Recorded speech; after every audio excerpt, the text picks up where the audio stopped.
കൃഷ്ണ ഗുരുവായൂരപ്പ, ഞാനിന്ന് നിങ്ങളുടെ മുന്നിലെത്തുന്നത് തൃപ്പൂണിത്തറ പൂർണ്ണത്രയേശൻ്റെ വിവരങ്ങളുമായിട്ടാണ്. ഗുരുവായൂരപ്പനും പൂർണ്ണത്രയേശനും ഒക്കെ ആ ഒരു വിഷ്ണുവിൻ്റെ രൂപഭാവങ്ങളിൽ വ്യത്യാസം വന്ന ആ ഒരു കാര്യങ്ങളാണല്ലോ. അപ്പോൾ അതിനെ പറ്റിയിട്ടുള്ള വിശകലനമാണ് ഞാനിന്ന് നിങ്ങളോട് പറയാൻ പോകുന്നത്. ശരിക്കും പറഞ്ഞാൽ ഇന്നത്തെ വളരെ പ്രാധാന്യമർഹിക്കുന്ന ഒരു വ്യക്തിത്വം കൂടി നമ്മോട് കൂടെ ചേരുന്നുണ്ട്. കൊച്ചി രാജവംശത്തെ ഇപ്പോഴത്തെ കുഞ്ഞമ്മ തമ്പുരാൻ ശ്രീ സുഭദ്ര തമ്പുരാൻ്റെ മകൻ ശ്രീ രാമകുമാരവർമ്മ തമ്പുരാൻ ഇപ്പോൾ താമസിക്കുന്നത് തൃപ്പൂണിത്തറയിലാണ്, 16 നമ്പർ പാലസിലാണ്. അദ്ദേഹം ഒരു പ്രൊഫസറാണ്, സംസ്കൃത കോളേജിൽ പ്രൊഫസറായിരുന്നു. അതൊക്കെ കഴിഞ്ഞ് വിശ്രമ ജീവിതം നയിക്കുകയാണ്. അപ്പോൾ നമ്മുടെ എന്താ പറയുക, ഭക്തർക്ക് വേണ്ടിയിട്ട് ആ പൂർണ്ണത്രയേശൻ്റെ ഒരുപാട് കഥകൾ നമ്മിലേക്ക് എത്തിക്കാൻ വേണ്ടിയിട്ടുള്ള ഒരു ശ്രമമാണ്. കാരണം അറിയാത്ത രഹസ്യങ്ങൾ, ചുരുളഴിയാത്ത രഹസ്യങ്ങളൊക്കെ ഉണ്ട്. പലർക്കും അതിനെ പറ്റിയിട്ട് അറിയില്ല. പക്ഷേ അത് നമുക്ക് പറഞ്ഞു തരികയാണ് തമ്പുരാൻ. അപ്പോൾ വളരെ പ്രയോജനപ്പെടും.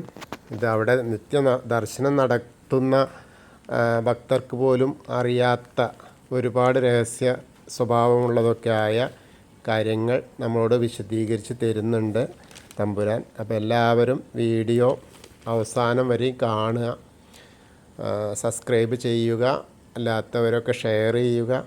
കാരണം ഇതുപോലുള്ള വീഡിയോകൾ നിങ്ങളിലേക്ക് എത്തിക്കാൻ കഴിയണമെങ്കിൽ ധാരാളം ആളുകളിലേക്ക് ഇത് എത്തേണ്ടതുണ്ട്. ഇങ്ങനെ വളരെ അപൂർവമായിട്ട് മാത്രം ലഭിക്കുന്ന അവസരങ്ങളാണ് ഇത്രയും വിശിഷ്ട വ്യക്തിത്വങ്ങളുമായിട്ട് നമുക്ക് സംവദിക്കാൻ ഉണ്ടാകുന്ന അവസ്ഥ. അപ്പോൾ അദ്ദേഹത്തിലൂടെ നമുക്ക് ആ പൂർണ്ണത്രയേശൻ്റെ കൊച്ചി രാജവംശത്തിൻ്റെ ചരിത്രങ്ങളെപ്പറ്റി ഒരു ചെറിയ അവലോകനം നമുക്ക് നടത്താം. വളരെ എന്താ പറയുക, പല സംഭവങ്ങൾക്കും ശക്തമായ പിന്തുണ കൊടുത്ത കൊച്ചി രാജവംശത്തിൻ്റെ ഇപ്പോഴത്തെ അവകാശികൾ ആയ അവരുമായി നമുക്ക് സംവദിക്കാൻ കിട്ടുന്ന ഒരു സന്ദർഭം എന്ന് വെച്ചാൽ അത്രയും ജീവിതത്തിലെ ഏറ്റവും മനോഹരമായ നിമിഷങ്ങളാണ്. ആ നിമിഷങ്ങൾ ഗുരുവായൂരപ്പൻ്റെ ഭക്തന്മാരായ നമ്മളിലേക്ക് എല്ലാവർക്കും എത്തണം എന്നുള്ളതാണ് എൻ്റെ ഉദ്ദേശം. എല്ലാവർക്കും നമസ്കാരം. ഇനി തുടർന്ന് കേൾക്കാം.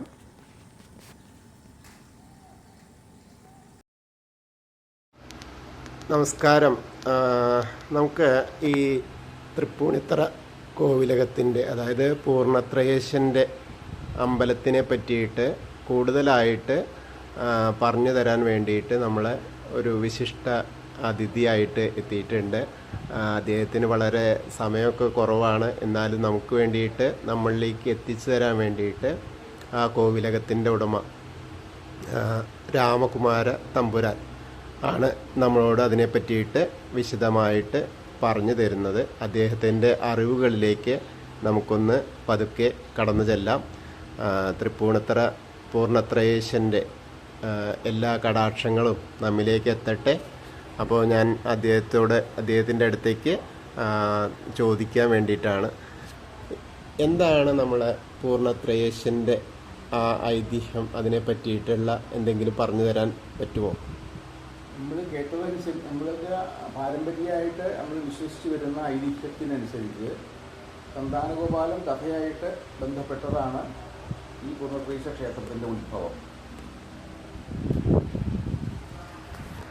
അതായത് പത്മം എന്നൊരു കലിസംഖ്യ പറയാറുണ്ട്.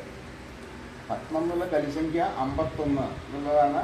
അത് കടവയാതി കിട്ടുന്ന സംഖ്യ 51.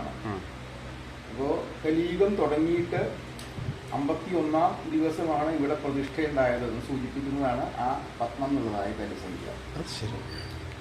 ശരിക്കും പറഞ്ഞാൽ ഗുരുവായൂരിനേക്കാളും മുമ്പ് ഇവിടെ പ്രതിഷ്ഠ കഴിഞ്ഞതാണ്. ഗുരുവായൂരിന് ശ്രീകൃഷ്ണാവതാരം കഴിഞ്ഞിട്ട് ഗുരുവും വായുവും കൂടി ആ വിഗ്രഹം എടുത്ത് പ്രതിഷ്ഠിക്കുന്നതാണല്ലോ, സമുദ്രത്തിൽ ഒഴുകി നടക്കുന്ന വിഗ്രഹം. ഇവിടെ അതിനു മുമ്പ് തന്നെ പ്രതിഷ്ഠ വന്നു കഴിഞ്ഞിട്ടുള്ളതാണ്. അപ്പോ സന്താനഗോപാലത്തില് ബ്രാഹ്മണനും പുത്രന്മാരെ കൊണ്ടുവരാൻ വേണ്ടി ഭഗവാനും അർജുനനും കൂടി വൈകുണ്ഠത്തിൽ പോയപ്പോ അവിടുന്ന് ചെറിയൊരു വിഗ്രഹം അർജുനന്റെ ആവനാഴിയില്, അതായത് തൂണീരം എന്നാണ് സംസ്കൃതത്തിൽ, മലയാളത്തില് പൂണി എന്ന് പറയും. അപ്പോ ആ പൂണിയിൽ കൊണ്ടുവന്ന്, പണ്ടത്തെ ഭാഷയാണ് പൂണി എന്നുള്ളത്, അപ്പൊ ആ അതിൽ കൊണ്ടുവന്ന് പൂണി തുറന്ന് വിഗ്രഹം, അതാണ് പൂണി. പിന്നെ തിരുവൊന്നും കൂടി കൂടിച്ചേർത്ത് ആ തൃപ്പൂണിത്തുറയുടെ ആ പടിഞ്ഞാറേ ഭാഗത്ത് അതിന് പൂണിത്തുറ എന്നാണ് പറയാ. ശരിക്കും ആ പുഴയുടെ ഇപ്പുറത്തേക്ക് കിടന്നാലാണ് തൃപ്പൂണിത്തുറ എന്ന് പറയാ. അപ്പൊ അവിടെയാണ് അവിടെ ഒരു മൂലസ്ഥാനം, അവിടെയാണ് തേര് വന്നിറങ്ങി, അങ്ങനെയൊക്കെ ഒരു വിശ്വാസമുണ്ട്. അപ്പൊ അങ്ങനെ എടുത്ത് അവിടെ വന്ന് ഇറങ്ങിയിട്ട് അർജുനൻ ഗണപതിയുടെ സാന്നിധ്യമുണ്ട്. ഗണപതിയെ ഒന്ന് ഈ വിഗ്രഹം പ്രതിഷ്ഠിക്കാനുള്ളൊരു പറ്റിയ സ്ഥലം കണ്ടുപിടിക്കാൻ വേണ്ടി പറഞ്ഞു വെച്ചു. ഗണപതി ഈ പുഴയുടെ അപ്പുറത്ത് വന്ന് നോക്കിയപ്പോൾ ഇവിടെ നല്ല പറ്റിയ സ്ഥാനമാണെന്ന് മനസ്സിലായിട്ട് ഗണപതി അവിടെ സ്വയം അവിടെ കയറിയിരുന്നു.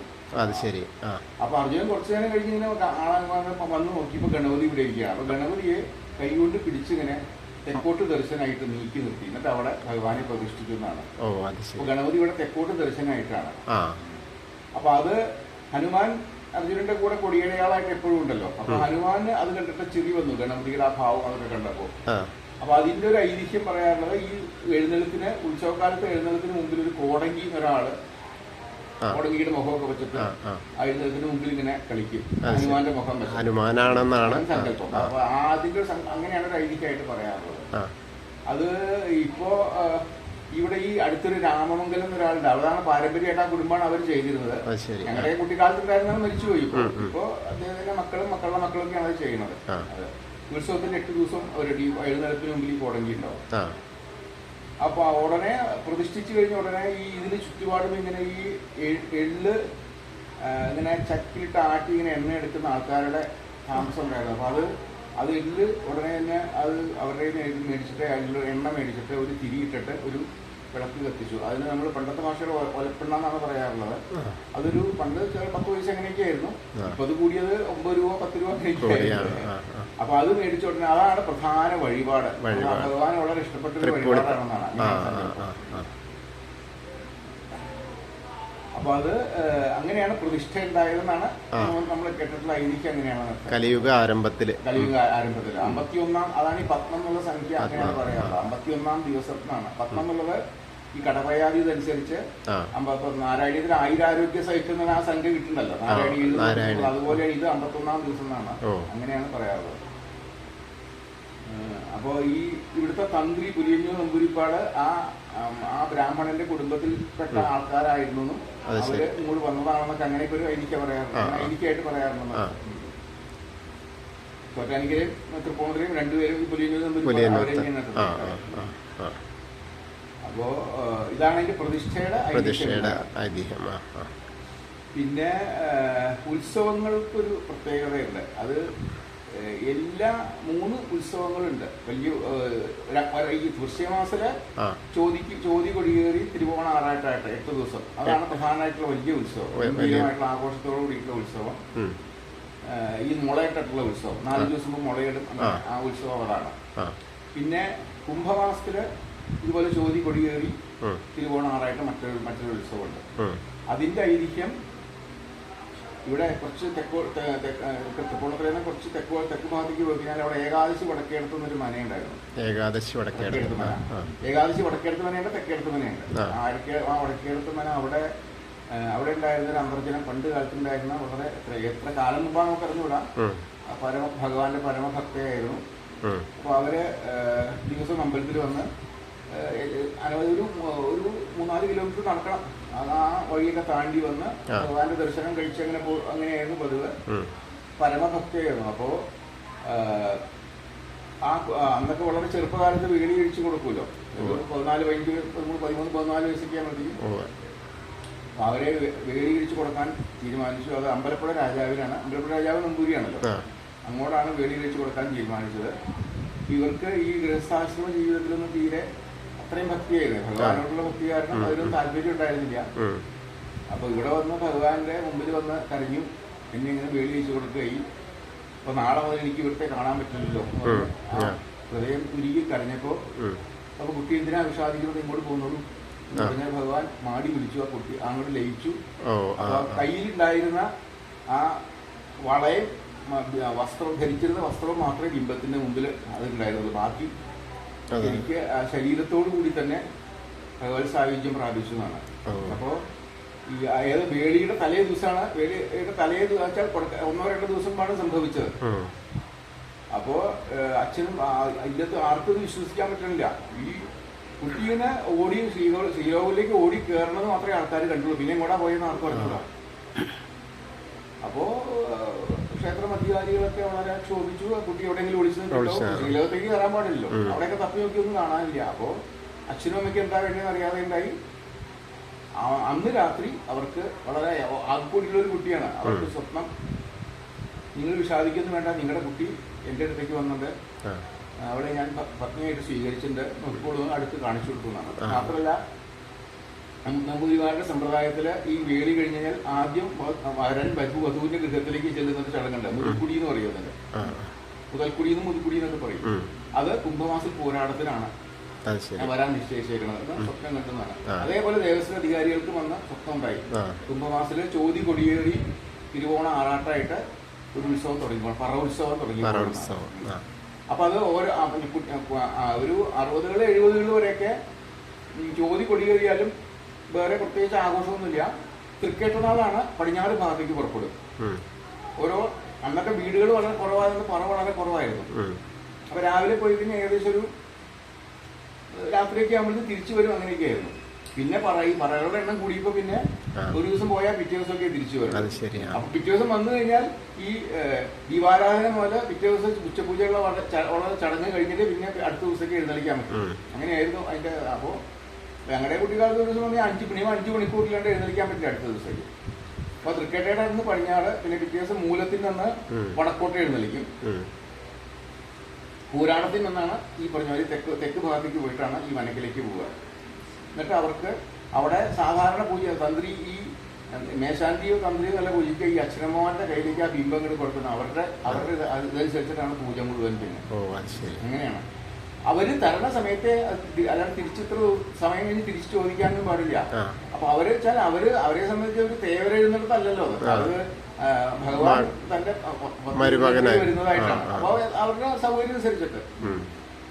അപ്പോ എന്നിട്ട് പിന്നെ അവര് അത് പിറ്റേ ദിവസം ഉത്രാടത്തിന് നിന്ന് കിഴക്കോട്ട് എഴുന്നള്ളിക്കും, തിരുവോണത്തിന് നിന്ന് ആറാട്ടം. അങ്ങനെയാണ്. പിന്നെ ഈ കാലക്രമേണ പറകളുടെ എണ്ണമൊക്കെ കൂടി വന്ന് ഇപ്പൊ കുറച്ച് കഴിഞ്ഞൊരു 30-40 കൊല്ലമായിട്ടുണ്ട്. അത് പിന്നെ കൂടുതൽ സമയം എടുത്തിട്ട് ചോതി കൊടിയേറിയാൽ തന്നെ പിറ്റേ ദിവസം വിശാഖം മുതൽ തന്നെ ഈ പടിഞ്ഞാട്ട് എഴുന്നള്ളിക്കും. വിശാഖ ആദ്യത്തെ 2 ദിവസം പടിഞ്ഞാട്ട്, പിന്നത്തെ 2 ദിവസം വടക്കോട്ട്. അങ്ങോട്ടാണ് പറ കൂടുതലുള്ളത്. പിന്നെ തെക്കോട്ട് ഒരു ദിവസം തന്നെയുള്ളൂ. തെക്കോട്ടും കിഴക്കോട്ടും ഓരോ ദിവസം തന്നെയുള്ളൂ. പിന്നെ ഇപ്പൊ അതിന്റെ പോകുന്ന അതൊക്കെ ഇപ്പൊ വീടുകളിൽ കയറി പറയെടുക്കില്ല, അങ്ങനെ ഒരു ഇതാക്കിയിട്ടുണ്ട്. കാരണം അങ്ങനെ എടുത്തു കഴിഞ്ഞാൽ അവസാനിക്കില്ല, അത്രയധികം വീടുകളായുണ്ട്. അപ്പോ എല്ലാവരും കൂടി ആ ദിക്കിലുള്ള ഏതെങ്കിലും ഒരു അമ്പലക്ഷത്തില് ഇതുണ്ടാവും, അവിടെ കൊണ്ട് പറ വയ്ക്കുക. അങ്ങനെ അപ്പൊ എന്നിട്ട് രാത്രി തന്നെ തിരിച്ചെത്തും. അല്ലെങ്കിൽ ഈ ഇങ്ങനെ വല്ലാതെ ഈ ആ ഓരോ ദിവസ ചടങ്ങുകളൊക്കെ നീണ്ടുപോയാലേ അത് പറ്റില്ല. ഇപ്പൊ അങ്ങനെ ആക്കിയിട്ടുണ്ട്. ഇപ്പൊ അത് ആ ഒരു രീതിയിലേക്ക് എത്തിച്ചിട്ടുണ്ട്. അല്ലാണ്ട് ഇപ്പൊ കാര്യം നടക്കില്ല. അങ്ങനെയാണ് അതിന്റെ ഉത്സവം. പിന്നെ ഇത് കൂടാതെ ഉണ്ട് ചിങ്ങമാസില് ചോതി കൊടികേറി തിരുവോണ ആറാട്ടായിട്ട് ഒരു 8 ദിവസം ഉത്സവം. അത് ഒരു മൂശാരിയുടെ കഥയാണത്. അതൊരു മൂശാരി വിഗ്രഹം മാറ്റുന്ന മൂശാരിയായിട്ട് ബന്ധപ്പെട്ട ഒരു കഥയാണത്. അത് ഈ ഇവിടെ ഇവിടെ കുറച്ച് കിഴക്കോട്ട് മുളമ്പ് അവിടെ പങ്ങാരപ്പള്ളി എന്നൊരു സ്ഥലമുണ്ട്. ആ പങ്ങാരപ്പള്ളിയിലെ മൂശാരി അങ്ങനെയൊക്കെയാണ് പറഞ്ഞു കേട്ടിട്ടുള്ളത്. അപ്പൊ ഇത് ഇപ്പോൾ ഉള്ള വിഗ്രഹം അല്ല, അതിനുമുണ്ടായിരുന്ന വിഗ്രഹം എന്താ നമ്മൾ ആരും കണ്ടിട്ടില്ല. ഇപ്പോൾ ഉള്ളത് പഞ്ചലോഹ വിഗ്രഹമാണ്. അത് എത്ര വാർത്തട്ടും അതിങ്ങനെ മൂശ പോലെ ഉണ്ടാക്കിയിട്ട് അതില് ഈ പഞ്ചലോഹം ഉരുക്കി ഒഴിച്ച് ആകൃതിയായിട്ട്. ഇവിടുത്തെ ഭഗവാന്റെ വിഗ്രഹത്തിന് പ്രത്യേകതയുണ്ട്. ഈ മഹാവിഷ്ണുവിന്റെ 2 കൈകളിലുള്ള ശംഖും ചക്രമുണ്ട്, താമരയുണ്ട് ഒരു കൈയില്. ഒരു കൈയ്യ് വലത്ത് കൈ ഇങ്ങനെ അനന്തന്റെ അവരെ കുത്തി ഇരിക്കുന്നത് പോലെയാണ്, ഇവിടുന്ന് എണീക്കുന്നത് പോലെയാ. ഗതയില്ല. അപ്പൊ ഈ അർജുനനെ ഭഗവാനെ കണ്ടപ്പോ ആ കിടന്നിരുന്ന ആള് എഴുന്നേറ്റ് ഇങ്ങനെ ഇരിക്കുന്നത് പോലെയാണ്. അങ്ങനെയാണ് ധ്യാനം ഇവിടുത്തെ, അങ്ങനെയാണ്. അപ്പോ ഒരു കൈ എപ്പോഴും ഇങ്ങനെ അനന്തന്റെ പോലെ കുത്തിക്കൊണ്ടാണ്. അപ്പൊ ഈ വിഗ്രഹം ഇങ്ങനെ അദ്ദേഹം ഇങ്ങനെ മൂശയിൽ വാർത്തുന്ന സമയത്ത് പലതവണ വാർത്തിട്ടും ആ വിഗ്രഹം ഇങ്ങനെ അടർന്നു പോകണം. വിഗ്രഹങ്ങള് ഒരിക്കലും യോജിച്ചു വരുന്നില്ല. അപ്പൊ അത് അനവധി തവണ പലതവണ ആവർത്തിച്ചു നോക്കി. പിന്നെ അദ്ദേഹത്തിന് അവസാനം ഇത് അനവധി ദിവസം വ്രതമൊക്കെ എടുത്തിട്ടാണല്ലോ ഇത് ചെയ്യുന്നത്. അവസാനം അദ്ദേഹം വളരെ വളരെ സൂക്ഷ്മതയോടും ശ്രദ്ധയോടും ഭക്തിയോടും ഏകാഗ്രതയോടൊക്കെ കൂടി ഒരു ആ കൂട്ടൊക്കെ കൂട്ടി മൂശയിൽ ഒഴിച്ച്, എന്നിട്ട് പിന്നെ ആ മൂശ പൊട്ടിച്ചപ്പോൾ അപ്പോഴത്തേക്കും അടർന്നു മാറാൻ, അപ്പോഴും ഈ വിഗ്രഹം അടർന്നു മാറാനുള്ളൊരു. അപ്പൊ അദ്ദേഹം കൂടന്റെ തൃപ്പൂണിത്തറപ്പാണ് ഞങ്ങൾ കെട്ടിപ്പിടിച്ചു വിഗ്രഹത്തില്. അപ്പൊ ആ വിഗ്രഹങ്ങളുടെ ഭാഗം കൂടിച്ചേർന്ന് മൂശാരിയും അതോടുകൂടി ഉണ്ട് കൂടിച്ചേർന്ന് പോയി. അന്ന് അപ്പൊ മൂശാരിയുടെ ആ ഒരു ഐതിഹ്യമായിട്ട് ഒരു സ്മരണയ്ക്കുള്ള ആ ഒരു ഉത്സവമായിട്ടാണ് ഈ ചിങ്ങമാസത്തിലെ ഉത്സവം പറയുന്നത്. അങ്ങനെയാണ് ഐതിഹ്യം കേട്ടിട്ടുള്ളത്. അങ്ങനെയാണ്. ഇതൊക്കെയാണ് അമ്പലത്തിനെ പറ്റി. പിന്നെ ഈ വൃശ്യമാസ ഉത്സവത്തിന് തൃക്കേട്ടയ്ക്ക് വളരെ പ്രാധാന്യമുണ്ട്. അന്ന് കാണിക്കയിട വൈകുന്നേരം വിളക്കിന് 7 മണിക്ക് വിളക്കിന് എഴുന്നള്ളിക്കും. 15 ആന നിർബന്ധമാണ് ഇവിടെ. 15 ആനയും പഞ്ചാരി വേണം എന്നുള്ളത് അത് ഒരു തരത്തിൽ ഒഴിവാക്കാൻ പറ്റും. അപ്പൊ അത് ഈ തൃക്കേട്ടയുടെ അന്ന് വില്ലോങ്കര സ്വാമിയാര് അന്ന് വൈകുന്നേരം തൊഴാൻ വന്നപ്പോ ഭഗവാന് വില്ലോങ്കര സ്വാമിയാര് ഭഗവാനൊക്കെ നേരിട്ട് കണ്ടു തൊഴുക, അങ്ങനെയാണല്ലോ. വില്ലോങ്കര സ്വാമിയാര് ഇപ്പോ അദ്ദേഹത്തിന്റെ ഐതിഹ്യം നമുക്ക് ഏത് സ്വാമിയാരാന്ന് വെച്ചാൽ കൃത്യമായിട്ട് പറയാൻ പറ്റില്ല. കാരണം അത് ഐതിഹ്യമായത് സൂചിപ്പിക്കുന്നുണ്ട്. കാരണം പല ക്ഷേത്രങ്ങളായിട്ടും അദ്ദേഹത്തിന്റെ പേര് ബന്ധപ്പെട്ടിട്ടുണ്ട്.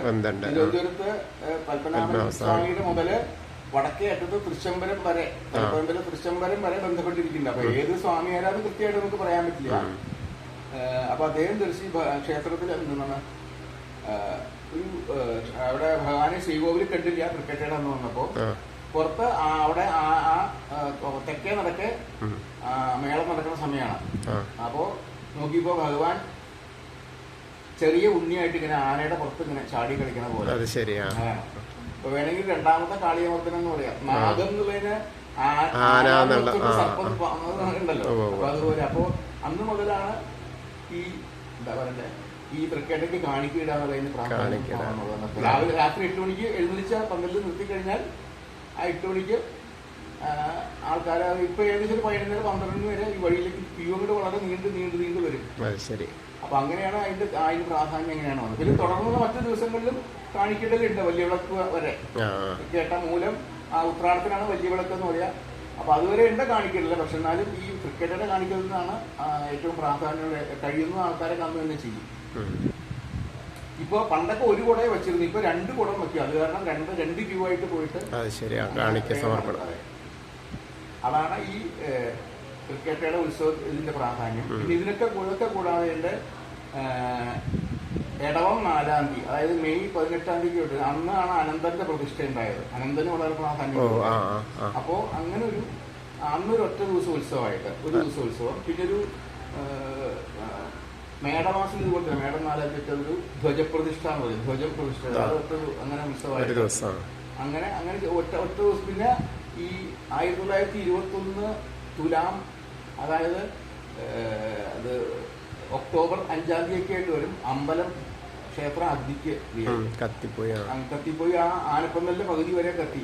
അതിനോട് തൊട്ടുള്ള നമ്മുടെ അത് അവിടേക്കൊന്നും പിടിച്ചില്ല. അപ്പോഴത്തേക്കും എല്ലാവരും കൂടി ആ വലിയ വിഗ്രഹം എടുത്ത് നമ്മുടെ തൊട്ടടുത്തുള്ള കൊച്ചി രാജകുടുംബത്തിലെ ക്ഷേത്രമായിട്ട് പുത്തമംഗളാവുന്ന ഒരു ക്ഷേത്രമുണ്ട്. അമ്പലത്തിന്റെ ആ വടക്ക് പടിഞ്ഞാറേ മൂലയ്ക്കായിട്ട് വരും.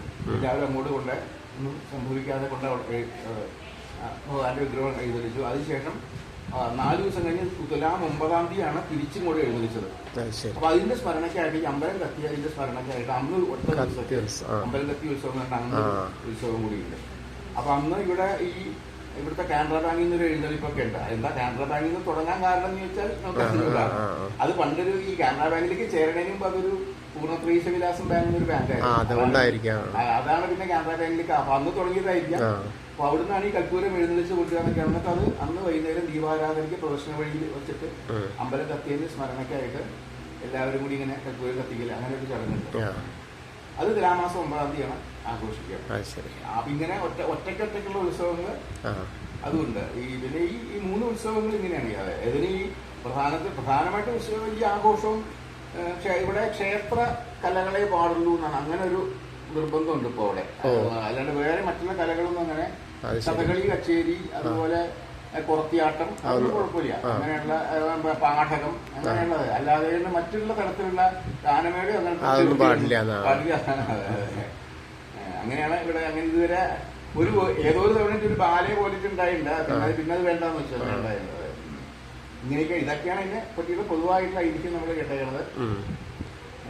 അപ്പോ ഇനിയിപ്പോ കൂടുതൽ എന്താ വല്ലതും ചോദിക്കാൻ? ഇപ്പൊ ഈ 15 ആനയുടെ കാര്യം പറഞ്ഞപ്പോ ഇതിന്റെ മുൻപ്, അതായത് ഇപ്പൊ നമുക്ക് റെയിൽവേ സ്റ്റേഷന്റെ ഒരു കാര്യം, ഷൊർണൂർ മുതൽ എറണാകുളം വരെ അത് 1895 മുതൽ 1914 വരെ രാജ്യം ഭരിച്ചിരുന്ന വാഴ്ച ഒഴിഞ്ഞ മഹാരാജാവ് എന്ന് പറയും. ഈ അന്ന് മദ്രാസിൽ നിന്ന് ഷൊർണൂർ വരെ റെയിൽവേ വരുന്നു കേട്ടപ്പോ അദ്ദേഹം പറഞ്ഞു അത് കൊച്ചിയിലേക്ക് കൂടി നീട്ടണം ആവശ്യപ്പെട്ടപ്പോ അന്നത്തെ ഇംഗ്ലീഷ് ബ്രിട്ടീഷുകാരാണ് അവര് പറഞ്ഞു ഞങ്ങളുടെ കയ്യിൽ പൈസ ഇല്ല. അപ്പൊ അദ്ദേഹം അതിനുള്ള പൈസ ഞാൻ ഉണ്ടാക്കി തരാന്ന് പറഞ്ഞിട്ട് ഈ 15 സ്വർണ്ണത്തലേക്കെട്ടുണ്ടായിരുന്നു, തനി സ്വർണ്ണത്തലേക്കെട്ട്. അത് ശക്തൻ നമ്പരാൻ നടക്കി വെച്ച നോക്കിയാണ്, അങ്ങനെയാണ് ഐതിഹ്യമായിട്ട് പറയുന്നത്. അദ്ദേഹം നടക്കി വെച്ച വിൽക്കാശ് ഉരുക്കി ഉണ്ടാക്കിയതാണ് എന്നൊക്കെയാണ്. അപ്പൊ അതില് 14 എണ്ണം അദ്ദേഹം എടുത്ത് വിറ്റു. എന്നിട്ടാണ് ആ കാശ് എന്നിട്ടാണ് 1902-ലൊക്കെയാണ് 1902 മീറ്റർ ഗേജ് ആയിട്ട് ഷൊർണൂരിൽ നിന്ന് കൊച്ചിയിലേക്ക് വരണത്. ക്ഷേത്രം ശരിക്കും നമ്മുടെ ആയിരുന്നില്ല. ശരിക്കും പറഞ്ഞാൽ കൊച്ചി രാജാവിന്റെ ക്ഷേത്രമല്ല, അത് ഊരായ്മക്കാരൻ നമ്പൂതിരിമാരുടെയാണ്. പക്ഷെ അന്നത്തെ അദ്ദേഹത്തിന് രാജാധികാരം ഉപയോഗിച്ച് അതിനെപ്പറ്റി വളരെ കോൺട്രവേഴ്സി ഒക്കെ ഉണ്ടായിട്ടുണ്ട്. പലതരത്തിലുള്ള എതിർപ്പുകളൊക്കെ ഉണ്ടായിട്ടുണ്ട്. കാരണം നമ്മുടെ അല്ലാത്ത ക്ഷേത്രത്തിൽ നിന്ന്. പക്ഷെ അദ്ദേഹം നല്ലൊരു ഞാൻ ചെയ്യുന്നത് നാട്ടുകാരുടെ ഗുണത്തിന് വേണ്ടി നല്ലതാണ്. അപ്പൊ അതുകൊണ്ട് ഭഗവാന് സന്തോഷം ഉണ്ടാവുള്ളൂ ധൈര്യം അദ്ദേഹത്തിന് ഉണ്ടായിരുന്നു. അപ്പൊ അതുകൊണ്ട് അദ്ദേഹത്തിന് ആ ഒരു പക്ഷെ പിന്നെ അദ്ദേഹത്തിന് അധികാരം പിന്നെ അതിനെ തുടർന്നാണ് അദ്ദേഹത്തിന് ഈ ഭ്രഷ്ട് ഈ സ്മാർട്ട് വിചാരം പറ്റിയൊരു കോൺട്രവേഴ്സി വന്നു. അങ്ങനെ അദ്ദേഹം പിന്നെ ഒരു 8-9 കൊല്ലം രാജ്യം ഭരിക്കാൻ സാധിച്ചുള്ളൂ. 1914 രാജ്യം ഒഴിയേണ്ടി വന്നു. എന്തായാലും അദ്ദേഹം അന്നത് ചെയ്ത് ഇങ്ങനെയാണ് ഉണ്ടായത്. അപ്പൊ ഇപ്പൊ ഒരു തലയെക്കെട്ട് മാത്രമേ തൃക്കേട്ട മുതലേ ആ സ്വർണ്ണ തലയെക്കെട്ട്. അടുത്ത കാലത്ത് അതിനെപ്പറ്റി ചില കോൺട്രവേഴ്സി ഉണ്ടായി. അത് ഞാൻ പറയില്ല. അത് പിന്നെ ഈ സുപ്രീം കോടതി വരെ കേസൊക്കെ. അപ്പൊ അത് ഇപ്പൊ അങ്ങനെയാണ് വച്ചേക്കണത്. എന്തായാലും വളരെ എന്താ പറയുക, ജനങ്ങൾക്ക് പൊതുസമൂഹത്തിന് ഏറ്റവും അതായത് അത്രയും അധികം ഉപകാരപ്രദമായ റെയിൽവേ ഇങ്ങോട്ട് എത്തിക്കാൻ ഭഗവാന്റെ ആനകളുടെ തലക്കെട്ട് കൊടുക്കാനുണ്ടായ ആ തീരുമാനം എന്ത് തന്നെ ആയാലും അദ്ദേഹത്തിന് എന്ത് പ്രശ്നം വന്നാലും അത് ഈ ജനങ്ങൾക്ക് അതൊരു ഉപകാരമായല്ലോ. അത് ഏറ്റവും പ്രധാനം. കാരണം ഇപ്പോൾ അദ്ദേഹത്തിന് അന്നത്തെ രാജാവിന് അത് മാനസികമായിട്ടോ അല്ലെങ്കിൽ എന്തെങ്കിലും പ്രശ്നങ്ങളൊക്കെ ഉണ്ടാക്കിയിരുന്നെങ്കിൽ കൂടി ഇന്നത്തെ തലമുറയ്ക്ക് അത് ഏറ്റവും ഉപകാരപ്രദമായ ഒരു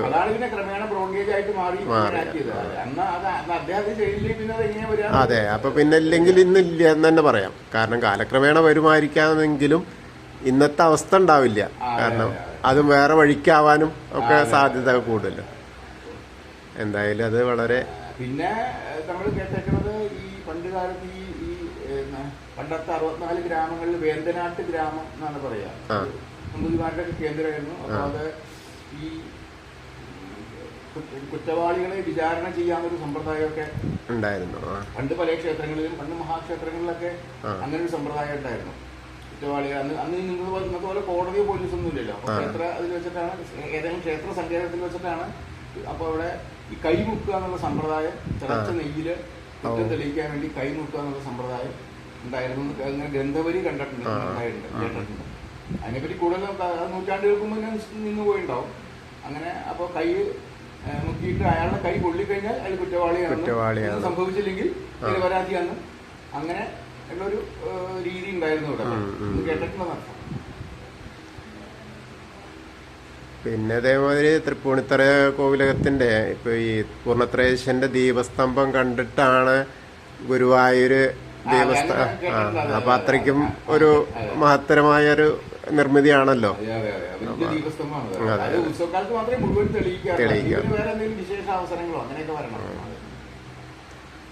എന്തായാലും ഇത്രയധികം പറഞ്ഞു തന്നതിന് വളരെ എന്താ പറയുക, എങ്ങനെ നന്ദി പറയേണ്ടതെന്ന് അറിയില്ല. എന്തായാലും വളരെ സന്തോഷമായി. വെങ്കിടാവിന്റെ ഇതിനെപ്പറ്റി ഒരു കഥ വിസ്തരിച്ച് അദ്ദേഹം ത്രിവേണി എന്നുള്ള പുസ്തകത്തിൽ എഴുതിയില്ല. വളരെ ഗദ്യ രൂപത്തിൽ വളരെ ഭംഗിയായിട്ട് ഒരു ഭക്തികാവ്യം എന്ന് തന്നെ പറയാം. 10 ശ്ലോകത്തിലെല്ലാം ഗദ്യമായിട്ട് അത് വളരെ ഭംഗിയായിട്ട് അത് കിട്ടുകയാണെങ്കിൽ എല്ലാവരും അത് വായിക്കണം. അത്ര ഭംഗിയായിട്ട് ഈ ത്രിവേണി ഈ വെങ്കിടാവിന്റെ ഇതിനെപ്പറ്റി നങ്ങേമാന്നാണ് പേരെന്നാണ് കേട്ടേക്കണത്. നമ്പൂരിമാരുടെ ഇടയിൽ ഉമാന്ന് പേരിട്ട് കഴിഞ്ഞാൽ നങ്ങേമാന്നാണ് അങ്ങനെ കേട്ടുന്നത്. എന്തായാലും വളരെ സന്തോഷം. എല്ലാവർക്കും ആ പുസ്തകം വാങ്ങാനും പൂർണ്ണത്രേശനെ വന്ന് തൊഴാനും ഒക്കെയുള്ള അനുഗ്രഹം ഉണ്ടാവട്ടെ. എന്തായാലും എല്ലാവർക്കും നമസ്കാരം. ഇതുമാത്രമല്ല, പൂർണ്ണത്രയേശൻ്റെ അത്ഭുതങ്ങൾ ധാരാളമാണ്. ഇത് മേൽശാന്തിക്കുണ്ടായ ഒരു അനുഭവം, അതായത് മേൽശാന്തിക്കുണ്ടാവുന്നത് പുറത്ത് പറയരുത് എന്നൊക്കെ പറഞ്ഞിട്ടാണ് ചുമതല ഏൽക്കുകയൊക്കെ. മൂസദിൻ്റെ കയ്യിൽ നിന്ന് താക്കോൽ കൂട്ടം വാങ്ങുമ്പോൾ ഉറപ്പ് പറഞ്ഞിട്ടൊക്കെയാണ് അത്രേ. പക്ഷേ അത് ഏറ്റവും മഹത്തരമായൊരു കാര്യം, കള്ളന്മാരുടെ പ്രശ്നമൊക്കെ ഉണ്ടായിരുന്ന സമയത്ത് അവിടെ പൂർണ്ണത്രേശൻ്റെ രത്നങ്ങളൊക്കെ പിടിച്ച വിലമതിക്കാനാവാത്ത കിരീടം അതുപോലെയുള്ള ആഭരണങ്ങളൊക്കെ അദ്ദേഹത്തിന് ധരിപ്പിക്കാതെ ഉച്ചപൂജ കഴിഞ്ഞിട്ടൊക്കെ ധരിപ്പിക്കാമെന്നുള്ള, പകലായ ധരിപ്പിക്കാമെന്നുള്ള ഉദ്ദേശത്തിൽ ചെയ്തുകൊണ്ടിരിക്കുമ്പോൾ മേൽശാന്തിക്ക് രാത്രി ദർശനം ഉണ്ടാവുകയാണ്. എൻ്റെ ആഭരണങ്ങളൊക്കെ, എൻ്റെ കിരീടമൊക്കെ എനിക്ക് തന്നെ ധരിപ്പിച്ചോളൂ, എൻ്റെ ആഭരണങ്ങളൊക്കെ സൂക്ഷിക്കാനുള്ള കർത്തവ്യം, എന്താ പറയുക, കടമയൊക്കെ എനിക്കുണ്ട്, അതിനുള്ള ശക്തി എനിക്കുണ്ട് എന്ന് ആ മേൽശാന്തിക്കും അതുപോലെ ദേവസ്വം അധികൃതർക്കും ഒക്കെ സ്വപ്നദർശനത്തിൽ സംസാരിക്കുകയാണ് ഉണ്ടായത് അത്രേ. അപ്പോൾ അങ്ങനത്തെ ഒരു കാര്യത്തിനെയും കൂടി നമ്മുടെ തമ്പുരാൻ നമ്മളോട് പറയുകയാണ്, അതിൻ്റെ ആ ഒരു ഉണ്ടായ കാര്യങ്ങൾ. കുറച്ച് പേരുണ്ടാവും ആലുടിക്ക്, അത് കഴിഞ്ഞാൽ പിന്നെ അമ്പലങ്ങൾ ശൂന്യവും. ഈ നടകാവക്കാരൊക്കെ ഉണ്ടെങ്കിലും അവരിങ്ങനെ എവിടെയെങ്കിലും പോയി വിശ്രമിക്കുകയൊക്കെ ആയിരിക്കുമല്ലോ. പിന്നെ ഒരു 6-6:30 ആയിട്ട് ഒരു 1.5-2 മണിക്കൂർ കഴിഞ്ഞ ആൾക്കാർ വന്നു തുടങ്ങുള്ളൂ. അപ്പം തികച്ചും വിജനായിരിക്കും ക്ഷേത്രം. അപ്പോൾ ഈ അടുത്ത കാലത്ത്, ആ സമയത്ത് അടുത്ത കാലത്ത് ഏതൊക്കെയോ ചില ക്ഷേത്രങ്ങളിൽ ഇങ്ങനെ എന്താ പറയണ്ടേ, കളവ് നടന്നു കേട്ടിട്ട് ഇദ്ദേഹത്തിന് പേടിയായി. സ്വതവേ കഴിഞ്ഞാൽ ആ 4:30 അഭിഷേകങ്ങൾ കഴിഞ്ഞാൽ പിന്നെ ഉടനെ അലങ്കാരങ്ങൾ ചാർത്തിക്കും. ഭഗവാന്റെ വളരെ അതിവിശിഷ്ടമായിട്ടുള്ള രത്നങ്ങളെ കൊണ്ട് നിർമ്മിച്ച കിരീടമൊക്കെ ഉണ്ട്, വളരെ ഇതായിട്ടുള്ള കിരീടമാണ്. അപ്പോൾ അദ്ദേഹം അതൊക്കെ ചാർത്തിക്കാനൊന്നും മടിച്ചു. കാരണം ഇത് കണ്ടിട്ടാണല്ലോ ആൾക്കാർ വരിക. അപ്പോൾ അത് കഴിഞ്ഞ് കുറച്ചുകൂടി കഴിഞ്ഞ് വല്ല എതിർപ്പ് പൂജയുടെ സമയത്തോ ചാർത്തിച്ചാൽ പോലെ എന്നുള്ളത്. അങ്ങനെ കുറച്ച് ദിവസം അദ്ദേഹത്തിന്, കാരണം എന്തെങ്കിലും പറ്റിക്കഴിഞ്ഞാൽ അദ്ദേഹത്തിനോടാണല്ലോ ആദ്യം ചോദ്യം വരിക, മേൽശാന്തിയോടാണല്ലോ. ഒരു ദിവസം രാത്രി അദ്ദേഹം ഇങ്ങനെ ഈ പത്നിതുമ്പരാനുടെ ഇവിടെ ശാന്തി ഏൽക്കുമ്പോൾ ആ മൂത്തതിന് വലിയ സ്ഥാനമുണ്ട് ഇവിടെ, ഈ ഇളയിടത്ത് മൂത്തതിന്. അപ്പോൾ മൂത്തതാണ് ശാന്തി ഏൽപ്പിക്കുക. താക്കോൽക്കൂട്ടമൊക്കെ നടക്കുമ്പോൾ ഏൽപ്പിക്കുന്ന ഒരു കാര്യം അകത്ത് കണ്ടത് പുറത്ത് പറയരുതെന്നാണ്. അങ്ങനെയാണ് ഒരു കാര്യം. അപ്പോൾ അദ്ദേഹം ഈ പത്നിത്തുമ്പരാനോട് പറഞ്ഞതായിട്ട്, പത്നിത്തുമ്പരാൻ തന്നെ എന്നോട് നേരിട്ട് പറഞ്ഞേക്കുന്നതാണ്. തമ്പുരാനോട് ഞാൻ പറയാണ് ഇങ്ങനത്. ഇദ്ദേഹം കുറച്ചു കാലം അഭിഷേകം കഴിഞ്ഞിട്ട് ഉടനെ ഈ കിരീടം ചാർത്തിക്കാൻ ഇങ്ങനെ മടിച്ചു. അപ്പോൾ ഒരു ദിവസം രാത്രി ഇദ്ദേഹത്തിന് സ്വപ്നമാണ്.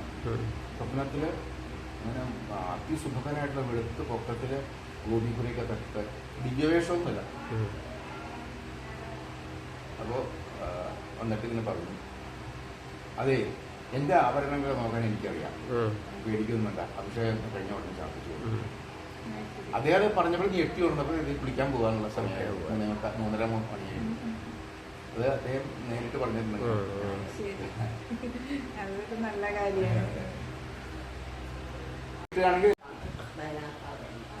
നമ്മുടെ മഹാരാജാവ് കഴിഞ്ഞ് അദ്ദേഹത്തിൻ്റെ അടുത്തൊരു സ്വകാര്യമായിട്ട് സൂക്ഷിക്കുന്ന ഒരു പെട്ടിയുണ്ട്. അതിലിങ്ങനെ അതങ്ങനെ തുറക്കില്ല, അതിൽ പുത്തനാണ്, പണ്ടത്തെ നാണയം പുത്തൻ ഇങ്ങനെ സൂക്ഷിക്കും. അത്ര അത്യാവശ്യം വന്നാൽ മാത്രമേ അത് തുറക്കുള്ളൂ അദ്ദേഹം. അപ്പോൾ നമ്മുടെ കുടുംബത്തിലൊരു കുഞ്ഞിക്കിടാവുണ്ടായിരുന്നു, അദ്ദേഹത്തിന് ആന കുത്തിയിട്ട്, ആനയുടെ ഒരു മതമുള്ള ആനയായിരുന്നു. പലരും പറഞ്ഞു ആനയുടെ അടുത്ത് പോരുന്ന, പക്ഷെ അദ്ദേഹം ആനയുടെ അടുത്ത് പോയി. ആന കുത്തി തുളഞ്ഞ് കൊമ്പ് മറ്റു മറുഭാഗത്ത് കൂടി വന്നു. അപ്പോൾ അന്ന് ഇതുപോലത്തെ ചികിത്സയൊന്നും ഇല്ലല്ലോ, അത് 10-100-150 കൊല്ലം മുമ്പാണല്ലോ. അപ്പോൾ ഈ കൊച്ചിയിലൊരു പഴയ രീതിയിലൊരു ഡോക്ടർ ഉണ്ടായിരുന്നു.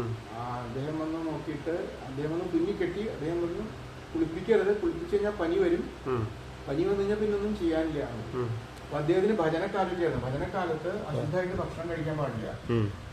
അപ്പൊ മഹാരാജാവ് എന്ത് ചോദിച്ചാൽ അന്ന് ഇതുപോലെയുള്ളൂ, നമുക്കൊന്നും ആലോചിക്കാൻ പറ്റില്ല അന്നത്തെ ചിത്രങ്ങളൊക്കെ രീതികളൊക്കെ. അപ്പൊ അദ്ദേഹം ഭക്ഷണം കൊടുക്കാതെ കൊണ്ട് പറ്റില്ല, അപ്പോൾ അല്ലാണ്ട് ആള് ജീവിക്കില്ല. കുളിപ്പിക്കാതെ കൊണ്ട് കുളിച്ച് ശുദ്ധമാകാണ്ട് ഭക്ഷണം കൊടുക്കാനും പറ്റില്ല. അപ്പൊ മഹാരാജാവ് ആ പെട്ടി തുറന്ന് പൂർണ്ണപ്രവേശന് ഇത്രയും കുത്തനെ എടുത്തു വെച്ചു. അത്ര അത്യാവശ്യം വന്നാലേ അത് തുറക്കുള്ളൂ.